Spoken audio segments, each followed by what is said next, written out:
Me llamo Alma García Montes, y el año en que mi mundo se partió limpiamente en un antes y un después fue aquel en que cumplí los 13. Si quisieras que señalara el instante exacto en que mi familia decidió que yo era un elemento decorativo en mi propia historia, no sería un descubrimiento lento, sino una nota adhesiva pegada en la nevera. Quédate en casa de una amiga, volvemos en una semana, te quiero, sin firma, sin explicación. Solo la elegante caligrafía de mi madre, que se leía como indiferencia. Se marcharon a las Islas Canarias la mañana de mi cumpleaños. Mi hermana mayor, Jazmín García Montes, subió una foto con su maleta rosa y un alegre pie de foto sobre tiempo en familia, mientras que Lirio García Montes, mi hermana pequeña, lo acompañó con emoticonos de palmeras. Esperé en el porche, con la mochila sobre las rodillas, convencida de que la nota era solo el principio, y que alguien, cualquiera, estaba a punto de llegar. Una tía, una vecina, un golpe de suerte, nadie lo hizo. Las farolas parpadearon y un perro me ladró como si yo no perteneciera a mi propio portal. Calenté una empanada que ni siquiera me gustaba y me la comí en la encimera, fingiendo que el zumbido del microondas contaba como conversación. Al segundo día, insistía en que todo era un error. Al cuarto, otro pensamiento empezó a susurrar, uno que quería apartar. Quizás no fue un accidente. Ser la hija del medio siempre había significado servir como el puente silencioso entre el acto estelar y el gran final. Jazmín coleccionaba premios y medallas deportivas. Lirio tenía recitales de baile, aparato dental y fiestas con cupcakes de colores a juego. Yo tenía responsable, que los adultos en realidad usaban para decir invisible. Pero ser olvidada, a propósito, introdujo un tipo de silencio completamente nuevo. A los 6 días, salí de la biblioteca con una torre de libros prestados apilados como una armadura. El calor vibraba con tanta fuerza que desdibujaba hasta mi sombra. Fue entonces cuando un reluciente coche negro se detuvo junto al bordillo, sus ventanillas bajando como algo salido de la vida de otra persona. Alma dijo con sorpresa una voz que reconocí a medias. Tío Ricardo, el rico que había dejado las reuniones familiares antes de que yo supiera multiplicar números de 2 cifras. Mamá siempre lo llamaba engreído.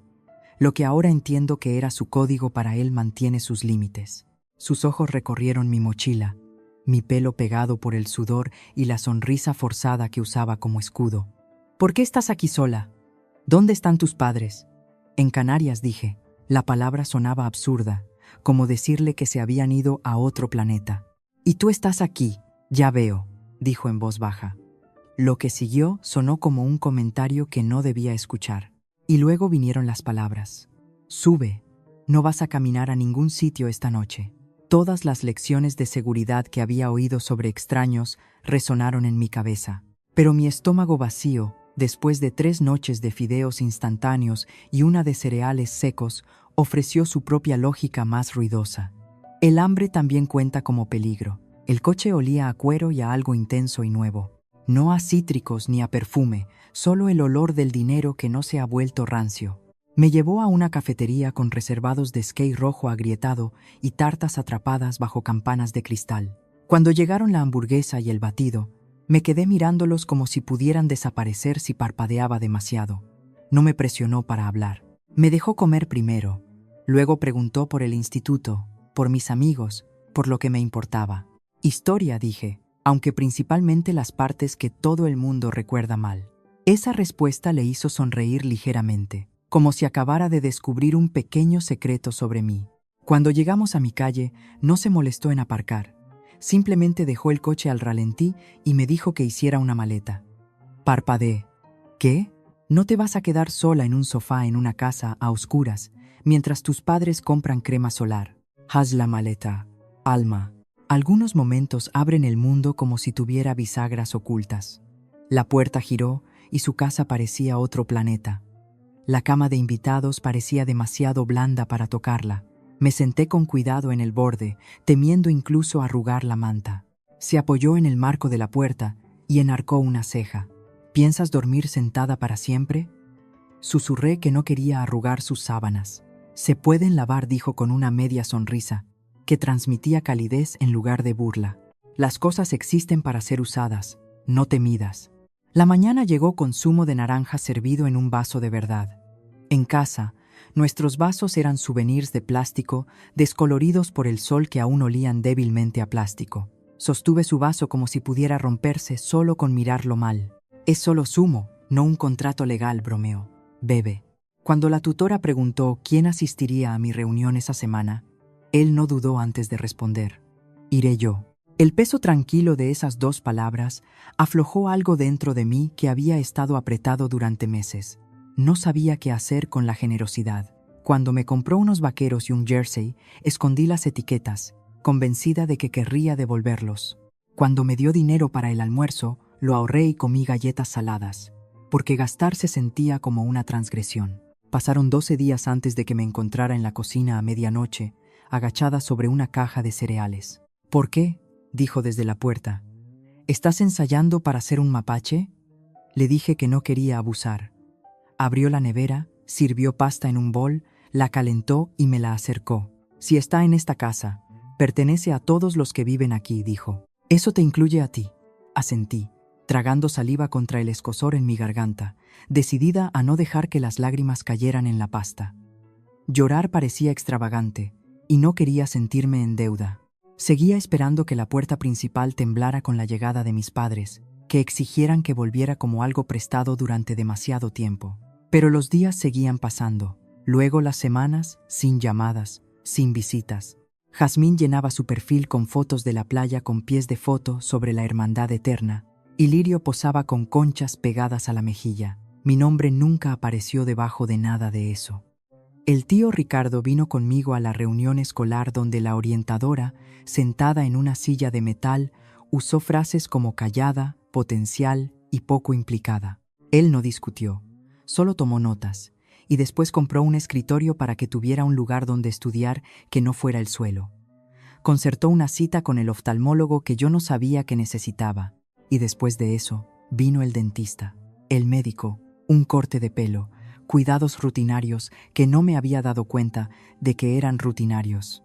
Nunca dijo que le debiera nada, simplemente lo llamó mantenimiento, como si yo fuera alguien que valiera la pena mantener en buen estado. A los 13 años, todavía ponía a prueba los límites. Un sábado, me quedé hasta tarde con una amiga, olvidando enviar un mensaje porque no sabía cuál era la hora de llegada. Cuando entré de puntillas cerca de la medianoche, esperando la explosión, me entregó un bocadillo. Me alegro de que estés viva, dijo. La próxima vez, envía un mensaje. Si no, asumiré que estás en una zanja e iré a comprar una pala. El tono uniforme fue más desconcertante que la ira. Sonaba a cuidado, pero con estructura. No todo eran reglas y horarios. A veces me llevaba a su oficina. Me decía que observara cómo la gente se hablaba entre sí. La mitad del éxito es el tono. Y el apretón de manos, murmuró una vez, estrechando la mano de un cliente. El resto es aparecer cuando todos los demás inventan excusas. Lo dijo a la ligera, pero se me quedó grabado, como una especie de mapa. Esas primeras navidades bajo su techo esperaba una tarjeta simbólica y una sonrisa educada. En cambio, me entregó un diario encuadernado en cuero con mis iniciales grabadas en oro. Apunta lo que observes, dijo. Incluso las cosas tontas, especialmente esas. Toqué la textura de la cubierta, medio asustada de que pudiera morder. Gracias, logré decir. Aunque las palabras salieron torpes, no estaba acostumbrada a poseer algo permanente. Más tarde esa noche, mi teléfono vibró con una foto. Mis padres, Jazmín y Lirio, con pijamas idénticos junto a un árbol impecable.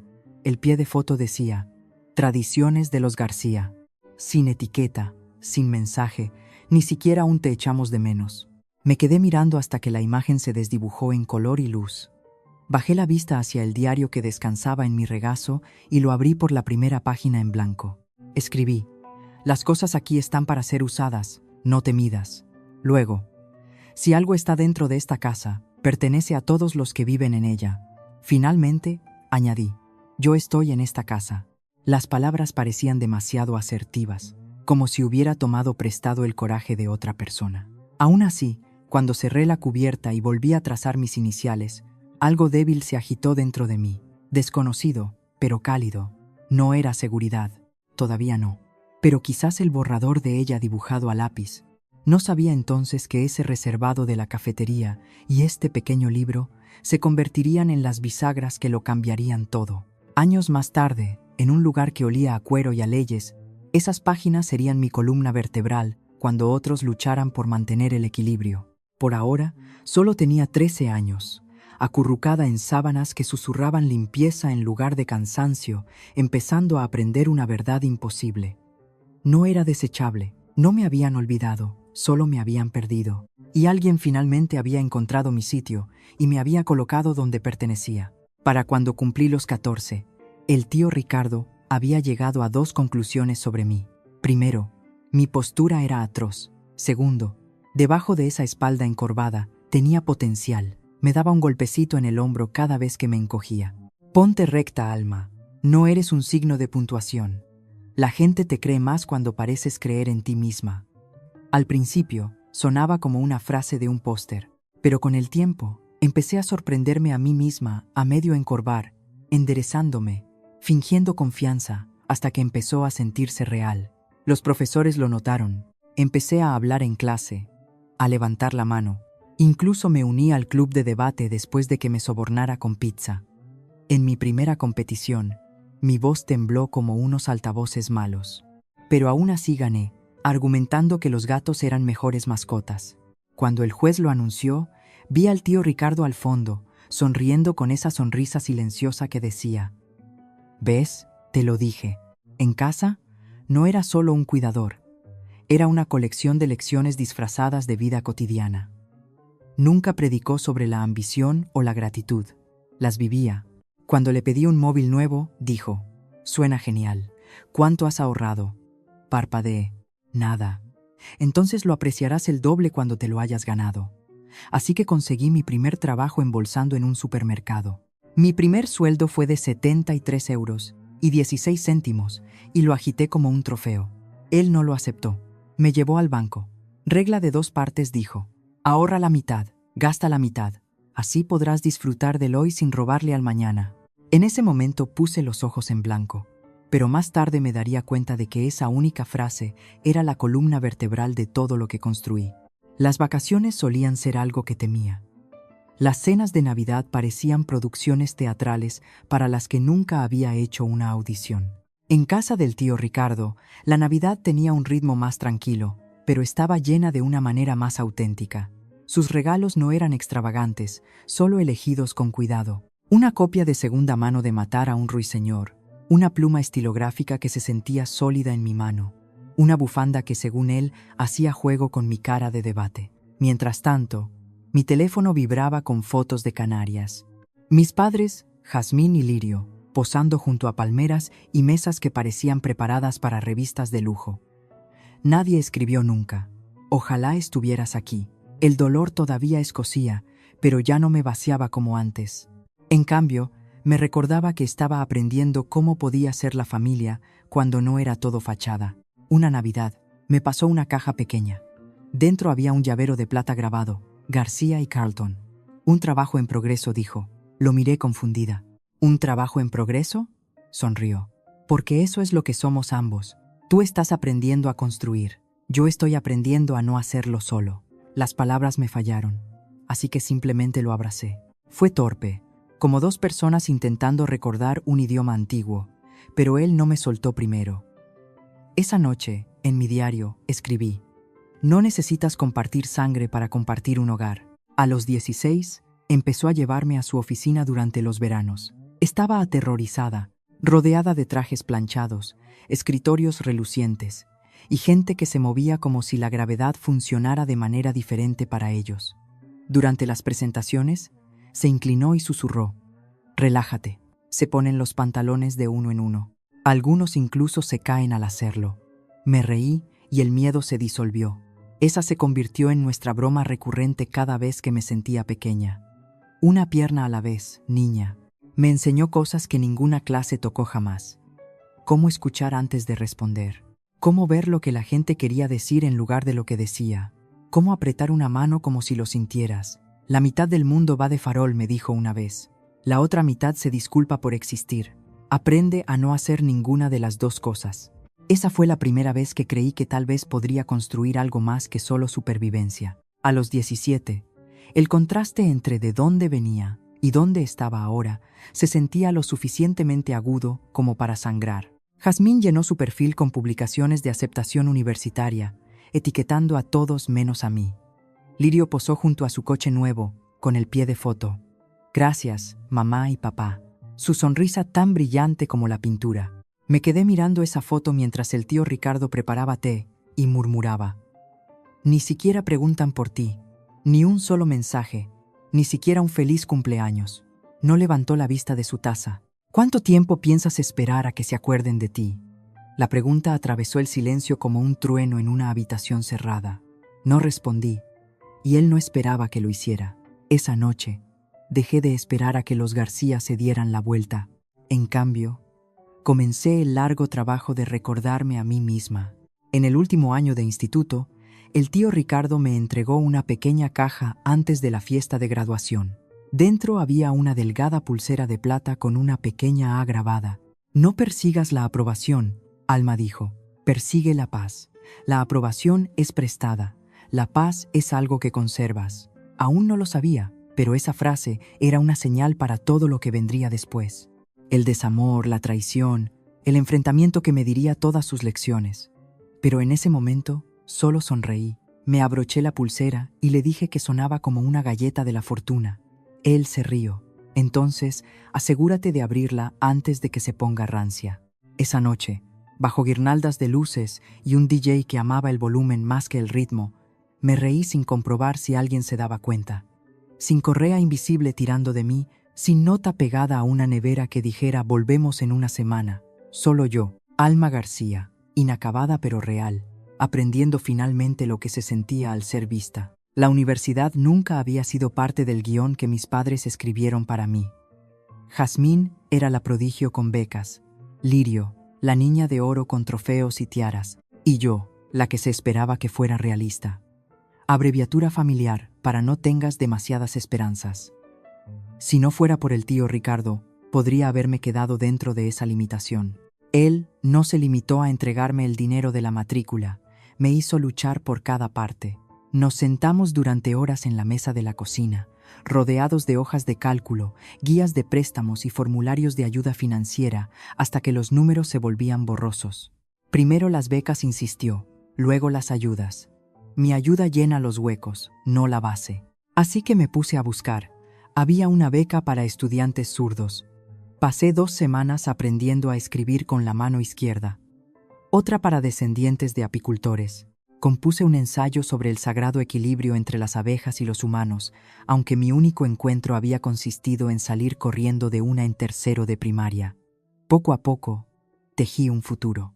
Cuando llegó el sobre de la Universidad Complutense de Madrid, el tío Ricardo lo examinó como un acuerdo que él mismo hubiera negociado. «Enhorabuena», dijo, su voz firme pero orgullosa. Sus ojos brillaban cuando lo dijo. «Ahora ve y demuéstrales que tenían razón». El día de la mudanza fue un caos. Padres haciendo malabares con cajas, globos flotando, todo el mundo llorando en las puertas. Los míos no vinieron, ni un mensaje, ni siquiera un buena suerte. El tío Ricardo subió todo por 3 pisos de escaleras en el calor de agosto, con la camisa pegada a la espalda, pero se negó a dejarme coger las cajas pesadas. Esto cuenta como mi entrenamiento anual, bromeó. No le digas a mi entrenador que he sudado de verdad. Cuando la habitación estuvo finalmente montada, me quedé allí, observando las sábanas desparejadas, la lámpara de segunda mano, el ligero olor a lejía, y sentí una punzada profunda en mi interior. Debió de notarlo porque dijo suavemente: «No los busques aquí, Alma, mira hacia adelante. Esa es la dirección en la que vas». Solo pude asentir, con la garganta apretada. Antes de irse, me dio un pequeño sobre. Dentro, una nota con su cuidada letra de imprenta. «Si alguna vez dudas de que perteneces a este lugar, mírate al espejo. Llegaste aquí sin ellos». La pegué dentro de mi agenda y la mantuve allí los 4 años. Esos primeros meses fueron duros. Me sentía como una intrusa en cada clase. La chica con zapatos de segunda mano que llevaba bolsas con olor a detergente en lugar de bolsos de lujo. Pero el tío Ricardo llamaba cada domingo sin falta. A veces solo para bromear. ¿Qué tal, señorita matrícula de honor? ¿Sigues viviendo de fideos y determinación? Apenas decía yo. Bien, respondía él. La lucha te mantiene alerta. Ese ritmo me estabilizó. Su voz era una especie de ancla. En mi segundo año, conocí a Ethan Suárez, el tipo de persona que podía hacer que una habitación exhalara. Nos conocimos como voluntarios en un huerto urbano. Él estaba plantando cosas de verdad. Yo fingía saber cómo funcionaba una pala. Se ofreció a enseñarme y yo puse los ojos en blanco, pero le dejé. Empezamos a salir meses después, lenta y cuidadosamente, pero era real. Ethan no era el tipo de héroe, no intentó salvarme, me respetaba, y eso significaba más de lo que nunca había esperado. Durante los exámenes finales una noche, preguntó, ¿por qué lo compruebas todo 2 veces, incluso las cosas más pequeñas? Dudé, y luego dije, porque durante mucho tiempo yo fui el error que nadie corrigió. No ofreció clichés, simplemente tomó mi mano y dijo, entonces asegurémonos de que nadie te pase por alto de nuevo. Ese fue el momento en que me di cuenta de que realmente me veía, no como la hija del medio olvidada, sino como alguien que había labrado su propia luz. En el tercer año, un viejo fantasma resurgió. Sabrina, la ex de Ethan, el tipo de chica que podía convertir el remordimiento en teatro. Empezó a aparecer de nuevo en las reuniones del campus, todo sonrisas y encanto pulido, elogiando mi ropa mientras sus ojos recorrían la sala en busca de público. Al principio, me dije a mí misma que estaba imaginando cosas, pero una noche se le escapó que Ethan se había reunido con ella para tomar un café para ayudarla con un plan de negocios. Más tarde, cuando le pregunté, me dijo la verdad. Me contactó, dijo que necesitaba consejo, dijo él. No pensé que fuera para tanto. No debería haberlo sido, pero esa vieja punzada de ser reemplazada y olvidada volvió como un reflejo que no pude controlar. Esa noche, las palabras del tío Ricardo resonaron en mi mente. La mitad del mundo va de farol. La otra mitad se disculpa por existir. No hagas ninguna de las dos cosas. Así que no lo acusé y no supliqué. Simplemente dije, la próxima vez, deja que encuentre la generosidad de otra persona. Ethan asintió, sin protestas, sin ponerse a la defensiva. Esa aceptación silenciosa me dijo más que cualquier discurso. En el último año, todo pareció alinearse como un amanecer largamente esperado. Obtuve mi título en Ingeniería Civil, el mismo campo que el tío Ricardo describió una vez como el arte de crear lo que perdura. Se sentó en primera fila en la graduación, aplaudiendo tan fuerte que el decano se detuvo para mirar hacia arriba. Después, me entregó una modesta pluma de plata. Usa esto para firmar los contratos de los que te sientas orgullosa, dijo. Sonreí. ¿No mi autógrafo? Él se rió entre dientes. Algún día. Primero construye, luego presume. Mientras otros celebraban esa noche, me quedé en mi habitación del colegio mayor, releyendo el diario que me había regalado cuando tenía 13 años. Las páginas estaban llenas ahora. Lecciones, pequeñas victorias, gratitud garabateada. Una línea destacaba como un latido. Si está en esta casa, pertenece a la gente de esta casa. Esa casa ya no era una estructura, era mi vida, y por primera vez sentí de verdad que vivía dentro de ella. Después de la graduación, me uní a una pequeña empresa de ingeniería. No era glamuroso, pero era sólido y era mío. Ethan encontró trabajo en la misma ciudad, y por primera vez, el camino por delante se sentía como propio. Cada viernes, el tío Ricardo y yo nos reuníamos para cenar. Levantaba su vaso de whisky y bromeaba. Mírate, señorita García, subiendo la escalera sin tropezar. Yo me reía y decía, dale tiempo, todavía podría hacerlo. Lo que no quería ver eran los cambios, la fatiga en su voz, la forma en que se frotaba el hombro después de levantar las bolsas de la compra, la ligera pausa antes de recordar un lugar familiar. Me decía a mí misma que solo era la edad. No sabía que era la obertura silenciosa de todo lo que estaba a punto de romperse, porque las personas más fuertes no se derrumban en una caída dramática. Primero se desvanecen, en silencio, casi con gracia, hasta que te das cuenta de que has estado cargando con lo que ellos solían sostener. Comenzó sutilmente, el tipo de cambio que te dices a ti misma que no analices. El tío Ricardo empezó a cancelar nuestras cenas de los viernes, alegando que el trabajo había sido brutal últimamente, palabras que nunca le había oído usar. Luego, una tarde, cuando pasé sin llamar, lo encontré dormido en su sillón a las 8. La televisión murmuraba una teletienda para nadie. Cuando le toqué suavemente el hombro, se despertó sobresaltado, forzando una sonrisa que llegó demasiado rápido. Día largo, dijo, con voz débil. Supongo que parpadeé demasiado. Pero la sonrisa no llegó a sus ojos. Las señales se multiplicaron. Botes de pastillas se alineaban en la encimera. Su mano temblaba ligeramente al servir el café. Contaba la misma historia 2 veces en una misma tarde. Yo me daba cuenta. Él se daba cuenta de que yo me daba cuenta. Y juntos caímos en un pacto silencioso de negación. Él todavía se preocupaba por mí. Tranquilo, firme, de la misma manera que siempre lo había hecho cuando yo estaba aprendiendo a construir una vida desde las ruinas. Lo estás haciendo bien en el trabajo, me dijo una vez después de que me desahogara sobre un cliente difícil. Solo recuerda, los trabajos te reemplazan en una semana. La gente no lo hará si eliges a las personas adecuadas. Esa frase caló más hondo que cualquier evaluación de desempeño. No me di cuenta de que era su manera de prepararme para un mundo en el que él podría no estar allí para decirlo. Pasaron los meses. Mi carrera ganó impulso. Mis cimientos se sentían firmes. Ethan y yo encontramos un ritmo que funcionaba. Su trabajo de marketing, mis proyectos de ingeniería, ambos estables. Pero cada vez que Ricardo restaba importancia a una tos o a mi preocupación, esa estabilidad se agrietaba un poco más. Entonces llegó el día. Un martes. Sonó el teléfono. Una voz temblorosa al otro lado de la línea. Señorita García, soy Gracia, de la oficina del señor Carlton. Se ha desmayado durante una reunión. Lo han llevado al Hospital San Carlos. El trayecto en coche fue borroso, solo rayas de luces rojas y el latido de mi corazón en mis manos. Cuando finalmente llegué a su habitación, parecía imposiblemente pequeño contra todo ese blanco. Aún así, cuando me vio, logró esbozar una sonrisa torcida.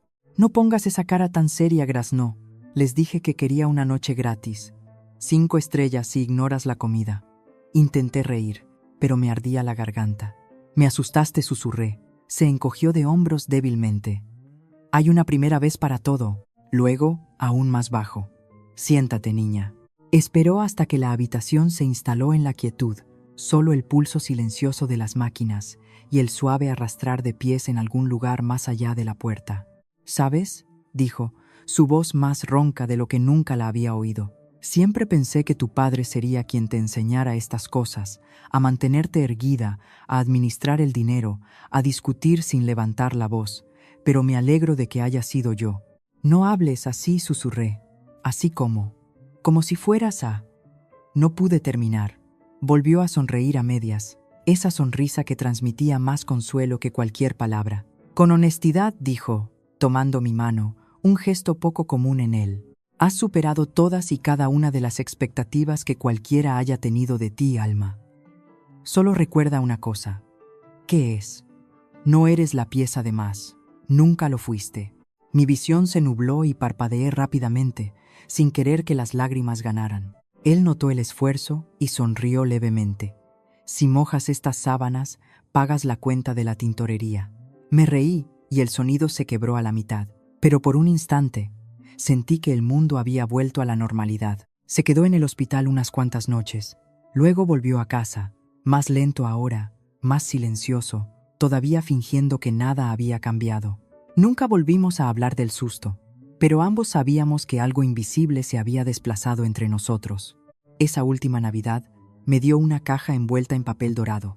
Dentro estaba el mismo diario de cuero que me había regalado cuando tenía 13 años, solo que ahora no estaba en blanco. Cada página estaba llena. Notas cortas, consejos, bromas, bocetos, incluso recibos de restaurantes pegados con garabatos como la mejor hamburguesa de 2014. Aún así, no vale las calorías. La última página me hizo contener la respiración por un segundo. Su letra temblaba, pero seguía siendo legible. Si alguna vez intentan borrarte de nuevo, recuerda esto. Ya has escrito tu propio capítulo. Levanté la vista, con la garganta apretada. ¿Has estado escribiendo en esto todos estos años? Se encogió de hombros. No podía dejar que te quedaras con todas las buenas frases. Me incliné y lo abracé. No uno cuidadoso. Uno de verdad. Se rió entre dientes, murmurando: «Cuidado, que me romperás una costilla». Pero me aferré un poco más, porque algo en mí sabía que era la última vez que oiría esa risa en la misma habitación. Cuando llegó la llamada meses después, no contesté de inmediato. Era temprano, el mundo todavía medio dormido. El teléfono vibró de nuevo, y luego una tercera vez. Al otro lado, la voz de Gracia se quebró. «Señorita García, lo siento mucho. Ricardo ha fallecido mientras dormía esta mañana». El mundo se quedó en silencio, como si alguien hubiera bajado el volumen de la vida al mínimo. Me senté congelada en el borde de mi cama, con el teléfono todavía en la mano, mirando a la pared como si la pura concentración pudiera forzar al mundo a volver al orden. Se suponía que iba a estar bien. Se suponía que seguiría haciendo bromas sobre el envejecimiento y el colesterol, no que desaparecería de la noche a la mañana. Los días siguientes se disolvieron en una neblina. Llamadas, documentos, arreglos funerarios. Me había nombrado albacea. Naturalmente, por supuesto que lo había hecho. Nadie más sabría los detalles que importaban. ¿Qué corbata llamaba la seria? ¿Qué canciones le hacían torcer el gesto? ¿Cuánto despreciaba los lirios y prefería las sencillas rosas blancas en su lugar? El servicio fue pequeño y elegante, tal como él lo hubiera querido. Una mezcla de viejos amigos, algunos colegas y esas raras personas que realmente importaban. Me quedé cerca de su foto, asintiendo a través de condolencias que se sentían amortiguadas, como si estuviera bajo el agua. Y entonces aparecieron mis padres, Jazmín, Lirio, entrando en la capilla como si fuera una alfombra roja. Mi madre se escondía detrás de unas enormes gafas de sol negras, lo suficientemente grandes como para ocultar tanto sus ojos como su conciencia. Mi padre estrechaba la mano de extraños, ofreciendo palabras solemnes sobre la gran pérdida que era para la familia, a pesar de no haber hablado con Ricardo en más de 15 años. Cuando finalmente me vieron, sus rostros pasaron por una tormenta de emociones. Sorpresa, culpa y cálculo, todo enredado. Alma, jadeó mi madre, agarrando mi mano. No teníamos ni idea de que Ricardo y tú erais tan cercanos. Me aparté suavemente. Nunca preguntasteis. Mi padre se aclaró la garganta, adoptando su tono ensayado, el que usaba para los discursos de la iglesia y los negocios. Tu tío era un hombre extraordinario, generoso, exitoso, siempre una parte de la familia. Esa última palabra casi me hizo reír a carcajadas. Familia. La voz de Jazmín intervino, dulce como el acero. ¿Sabes cuándo es la lectura del testamento? Quiero decir, el tío Ricardo estaba bien posicionado. Lirio soltó un suspiro exagerado, ajustándose los pendientes de perlas. Solo espero que quisiera que mantuviéramos el legado familiar unido. La casa, los coches, todo eso. Por un segundo, me pregunté si estaba soñando o atrapada en alguna obra cruel. Aún no lo habían enterrado, y ya estaban rodeando la herencia como carroñeros oliendo un botín fresco. No me molesté en responder. Simplement me di la vuelta y me marché. En una semana, comenzó el diluvio. Mensajes de texto, mensajes de voz, solicitudes en redes sociales, la voz de mi madre rebosando una falsa calidez. Cariño, realmente deberíamos reconectar. La familia es todo lo que tenemos. Luego, un mensaje de Jazmín se deslizó en mis mensajes directos. Deberíamos hablar pronto de los asuntos de la herencia, escribió Jazmín, mientras que Lirio envió un emoticono que intentaba hacer que el duelo pareciera elegante. Poco después, llamó el abogado del tío Ricardo, el señor Halpern. La lectura del testamento está programada para el lunes por la mañana. Dijo que podría ser movida. Su tío fue muy específico sobre lo que quería. Sonreí levemente, mis dedos rozando el borde gastado de mi diario. Si alguna vez intentan borrarte de nuevo. Estaban a punto de descubrir lo que sucede cuando confundes el silencio con la debilidad. Y yo estaba a punto de cumplir mi promesa, a mí misma y al hombre que me enseñó a mantenerme erguida. El bufete de abogados olía a cuero, a dinero antiguo y a la leve satisfacción de la justicia. Cortinas pesadas, muebles de madera oscura, sillas que forzaban una postura perfecta. El aire tenía ese silencio donde cada respiración se sentía como un testimonio. El señor Halpern se sentó a la cabeza de una larga mesa de caoba. Mi familia se alineó en el lado opuesto. Mis padres, Jazmín y Lirio, envueltos en un luto caro. Mi madre se secaba lágrimas invisibles con pañuelos de diseño. Mi padre juntaba las manos como un predicador, listo para las donaciones. El teléfono de Jazmín seguía brillando debajo de la mesa y Lirio se inclinó para susurrar. ¿Crees que nos dejó la casa? Me senté frente a ellos. El diario descansando en mi regazo, el corazón firme, un vestido negro liso, sin joyas llamativas, sin armadura. No la necesitaba. Halpern se aclaró la garganta. Estamos aquí para revisar el último testamento y la última voluntad de Ricardo Carleton. Su tono era preciso, deliberado. Comenzó con lo habitual. Deudas saldadas, pequeñas donaciones a organizaciones benéficas, regalos al personal de toda la vida. Mi familia se inquietaba, tratando de parecer paciente, prácticamente vibrando de codicia. Luego pasó una página. Con respecto al resto del patrimonio del señor Carleton. Jazmín se inclinó hacia adelante, sus diamantes captando la luz. Lirio juntó las manos como si esperara un favor divino. Mi padre me miró, una sonrisa fugaz, mitad lástima, mitad advertencia. Halpern leyó lentamente, cada palabra tan nítida como el cristal. A mis parientes lejanos, que solo se acordaron de mí cuando mi saldo bancario se ajustaba a sus necesidades. No les dejo nada. El silencio partió la habitación. Mi madre jadeó. La boca de Jazmín se abrió. Lirio parpadeó, atónita. «Está bromeando, ¿verdad?», susurró. Halpern no hizo una pausa. Pasó otra página. A mi sobrina, Alma García, abandonada a los 13 años, pero nunca ausente desde entonces, le dejo la totalidad de mi patrimonio. Todos los activos, propiedades, cuentas y participaciones. Por un momento suspendido, nadie respiró. Y luego, como un solo movimiento, 4 pares de ojos se clavaron en mí. Jazmín fue la primera en romper el silencio, su voz aguda y temblorosa. «Eso es imposible. Apenas la conocía». Mantuve mi tono firme. «Me conoció durante 15 años. Vosotros simplemente dejasteis de prestar atención». El rostro de mi padre se sonrojó. «Lo manipulaste. Lo envenenaste contra su familia». Apoyé la palma de mi mano en el diario, mis dedos trazando el cuero suave y gastado. No dije en voz baja. «Eso lo hicisteis vosotros mismos, el día que me dejasteis con una nota en la nevera». Lirio intentó su dulzura ensayada. «Vamos, Alma, no estarás pensando en quedártelo todo, ¿verdad? Somos familia». Esa palabra otra vez, familia. Dejé escapar un lento suspiro y sonreí. No con crueldad, no con presunción, solo con cansancio. «Es curioso», dije.